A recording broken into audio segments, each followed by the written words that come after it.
Preservar o Gugu é preservar a identidade de Mariana, de Minas. Acho que representa o reconhecimento de uma história, de um patrimônio não oficial que nós temos e que é uma coisa importantíssima, porque lá começou Minas Gerais, né?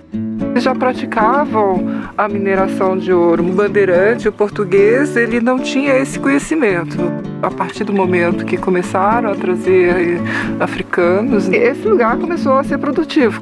Tem muita coisa para a gente descobrir ainda, muita coisa mesmo.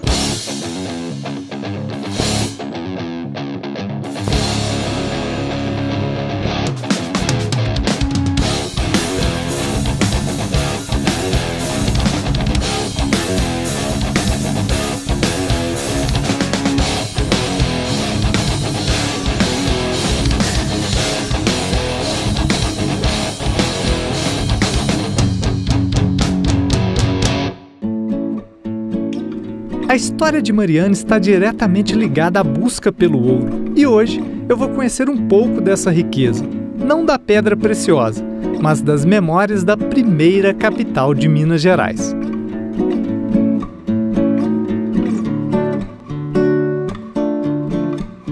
Durante o século XVIII, o antigo arraial de Nossa Senhora do Carmo se transformou em um dos principais fornecedores de ouro para Portugal. A extração desordenada das pedras preciosas era realizada com o uso de trabalho escravo. Hoje eu vou conhecer uma região de Mariana que remete ao auge e à queda da atividade mineradora. Um antigo local de trabalho e moradia de milhares de escravos.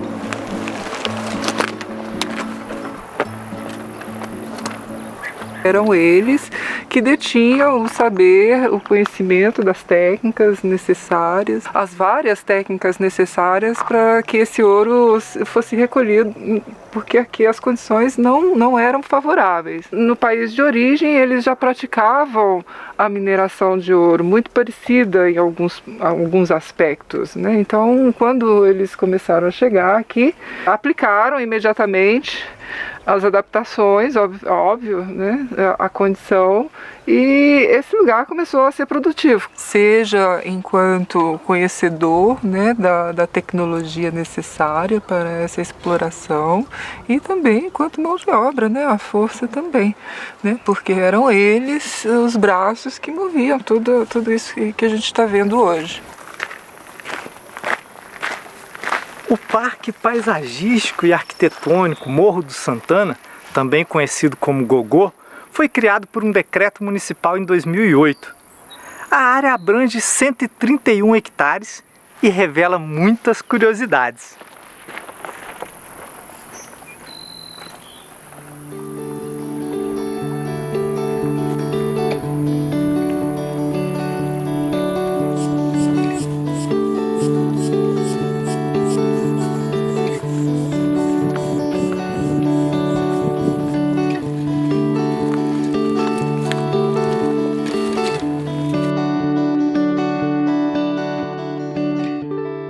A pouco mais de 3 quilômetros do centro de Mariana, é possível encontrar uma infinidade de minas desativadas, galerias, ruínas de moradias e inúmeros vestígios arqueológicos. Para vários pesquisadores, o sítio é considerado um dos mais importantes acervos da mineração brasileira. A gente vê aqui uma série de contenções, né? Esses muros, eles são colocados com aberturas em zigue-zague e isso permitia com que a lama que era jogada lá em cima juntamente com a água, ao descer ela tomava uma velocidade menor, o que permitia as pessoas dentro dessas grandes piscinas, né, tá ali separando o material da descartar do ouro. Nesse ponto do parque nós encontramos um artefato que foi muito utilizado na extração de ouro, o brunidor. Ô Paulo, como que esse brunidor era utilizado naquele momento? Bom, o brunidor ele é utilizado para triturar os minerais, né, os grãos de quartzo, os fragmentos de quartzo que tem o ouro associado. Esse material é proveniente, no caso aqui próximo, duas fontes. Nós temos uma mina subterrânea e temos alguns mundéus, uma sequência de mundéus que vão acumulando esse material. Então, esses fragmentos de quartzo eram trazidos para cá, isso aí era triturado. Então, quer dizer, é um artefato que já faz parte do processo de beneficiamento, né?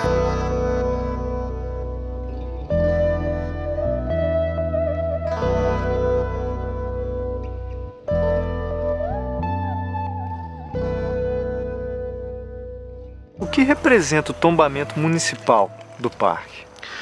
Acho que representa o reconhecimento de uma história, de um patrimônio não oficial que nós temos e que é uma coisa importantíssima, porque lá começou Minas Gerais, né? E aquela parte de cima, ela tem elementos ali que ela é um museu a céu aberto e tem que ser preservado. O parque fica em uma região mais elevada de Mariana.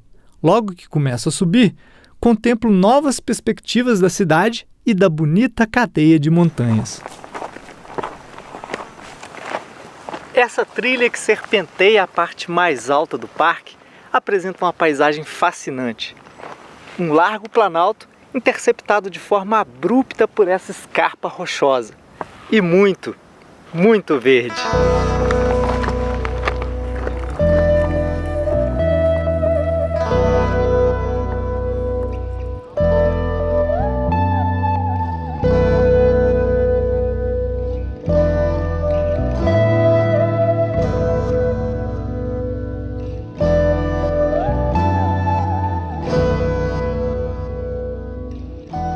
A área onde antes imperava a extração de ouro tem seu subsolo extremamente perfurado. São inúmeras galerias subterrâneas que se conectam e formam um percurso inusitado.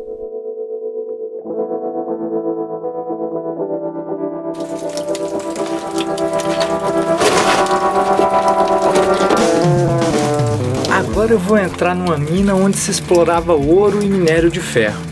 Aqui, a temperatura é bem diferente da área externa e a umidade é uma constante. Só para se ter uma ideia, mesmo nos dias mais ensolarados, a água verte das rochas.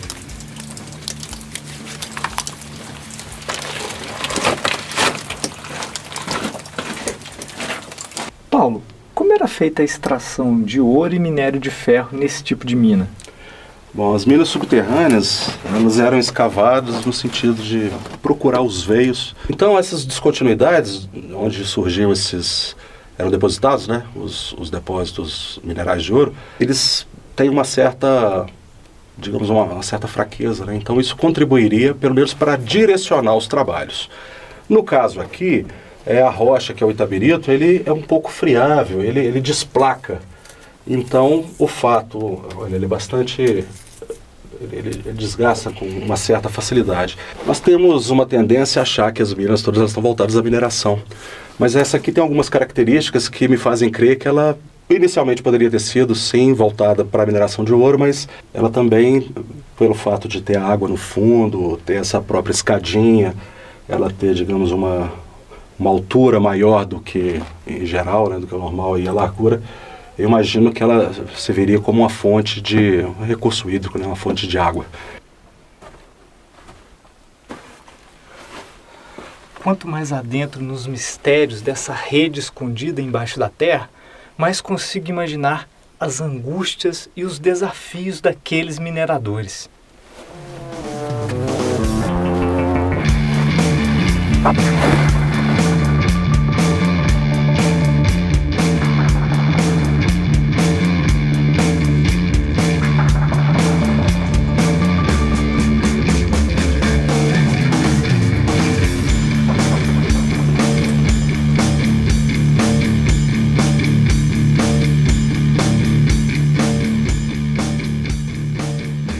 Uma das formas de levar oxigênio para os trabalhadores daquela época e retirar minério era a abertura de dutos verticais. Eles ficaram conhecidos como buracos de sari ou sarilho. Alguns chegam a mais de 50 metros de profundidade.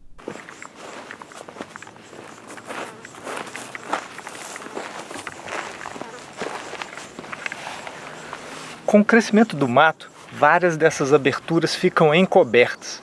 Ninguém sabe exatamente quantas são ou onde estão localizadas.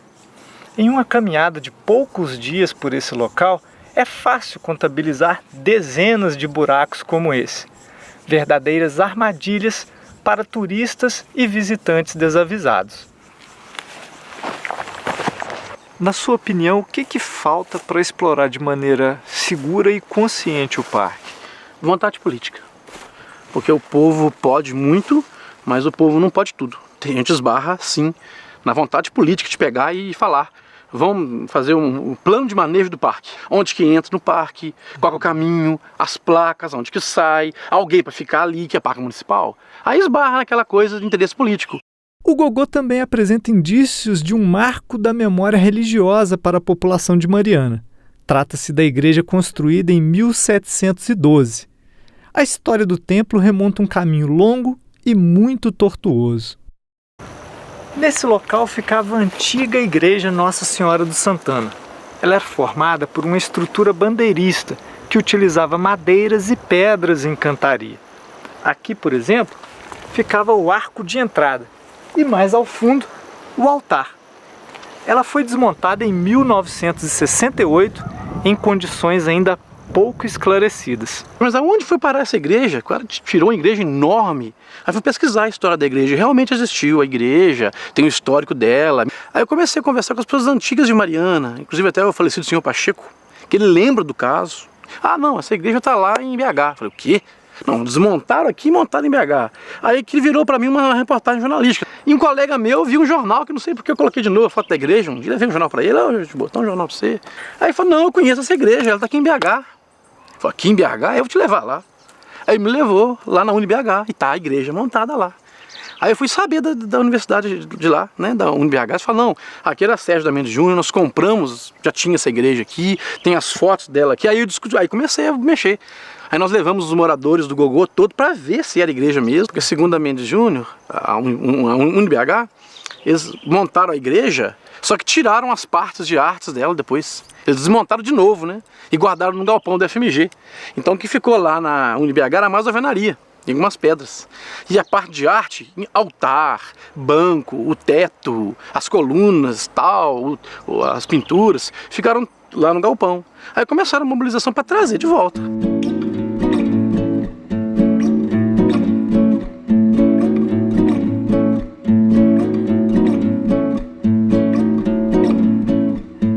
E o bispo falou ainda, o Dom Geraldo, bateu no sino, eu quero ver esse sino tocar lá no alto do Gogô. Então tá aquele empolgamento. E a prefeitura anunciou que ia construir a igreja. As peças da igreja chegaram em 2008, mas até agora continuam embaladas e guardadas no Centro de Convenções de Mariana. Enquanto esse patrimônio religioso não é remontado, alguns moradores do Gogô tentam fortalecer sua identidade cultural através do parque. Seu Salvador, o senhor mora aqui no bairro há mais de 45 anos, conhece tudo por aqui. O senhor acabou andando muito pela região e achando uma série de objetos que foram chamando a sua atenção, não foi isso? São coisas antigas que foram usadas na época da escravidão, e como os cachimbos, tinteiros, os cadinhos, que é de fundição de ouro, as balanças, os pesos e vários objetos que alguns a gente não sabia nem o nome. Esses objetos são muito importantes. Quando tiver refeita essa igreja, a gente colocar uma exposição para muitas pessoas que às vezes nem conhecem para que serve aquele tipo de objeto. Não só as pessoas que vieram nos visitar, como também da nossa comunidade, possa admirar esses utensílios que eles usavam na época da escravidão e que são coisas raras, que não se encontra mais em lugar nenhum. Tem muita coisa para a gente descobrir ainda, muita coisa mesmo. Pelos variados atrativos naturais, arqueológicos, históricos e religiosos, o Parque Morro Santana se apresenta como uma grande pedra preciosa, ainda em estado bruto. É preciso lapidar e catalisar todo o potencial desse espaço. Preservar o Gogô é preservar a identidade de Mariana, de Minas, é saber de onde começou a nossa história, é divulgar todo esse conhecimento do passado, é conhecer nossas origens. E preservar isso aí é como a gente lembrar do nosso pai, da nossa mãe, dos nossos avós.